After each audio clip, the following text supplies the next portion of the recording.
Plus que la tolérance, c'est l'acceptation. Tolérance, ça veut dire on tolère. Non, non, non, j'ai envie qu'on aime tout le monde. Je suis totalement utopiste et fleur bleue, et puis le monde est bien bordélique une fois de plus. Mais c'est ce que tu as dit après, il y a une chanson des années 60 qui s'appelle Don't judge a book by the cover. Ne juge pas un livre à sa couverture. Eh bien, ne juge pas un gothique à ses clous, ses piercings qu'il peut avoir dans la rue et ce côté noir et sombre. Acceptons-nous les uns les autres et aimons-nous les uns les autres. En fait, si t'enlèves ton masque, t'es une midinette. Grosse surprise dans ce tome intitulé Samedi, on découvre un coyote admirateur d'art qui rend hommage aux grands anciens.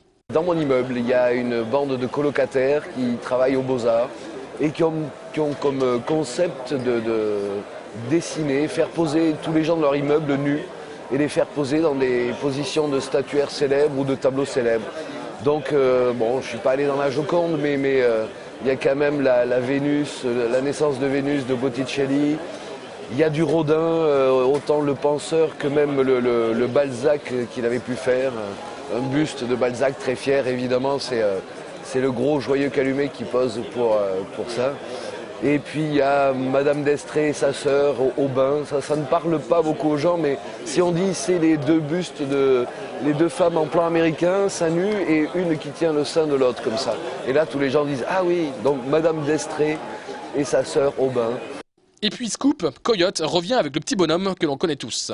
Little Kevin revient. Little Kevin revient au Lombard, donc nouvelle maison, mais ça va être la continuité quand même. Ce sera le numéro 8. Et ce sera en couleur. Et ça n'est pas moi qui vais mettre les couleurs. C'est Michael, il est prof de 3D, il n'est pas encore dans le milieu de la BD, donc il y rentre un peu par la grande porte. Mais il est dessinateur aussi, et c'est ce qu'il me fallait. Quelqu'un qui sache pas uniquement coloriser mon dessin en mettant des aplats de gouache. J'avais besoin de volume, j'ai besoin de matière, j'ai besoin de rendu. Et du coup, j'ai trouvé, je pense, la bonne personne. Et là, on est en train de roder un petit peu plus, mais normalement, septembre, il devrait y avoir Little Kevin 8 au Lombard. Et avec une grande envie, c'est celle de remettre tous les anciens Little Kevin en couleur.